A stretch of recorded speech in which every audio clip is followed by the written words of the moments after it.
आमे आज्ञा free fire खेलुवा पिला केबे का सो टाइम पास करूना। जदि आम लाइफ को गोटे झी आसी जाए ना आमे ताको आम माँ परी भल पाई थाउ आ ताको नहीं बहुत स्वप्न देखी थाउ।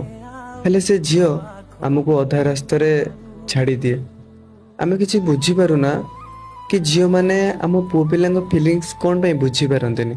अरे जानिच तुम जदि आम साथ दब ना ताले आम पुओ पिला माने आम लाइफ रे जोटा असंभव काम थिबो आमे सेटा करिकि देखैतु। किंतु तुमे आम लाइफ को आस आ बहुत मीठा मीठा कथा कही आमको ए फ्री फायर पाखरु दूरे रख, किंतु शेष रे तुमे आम पाखरु निजे दूरे जाओ।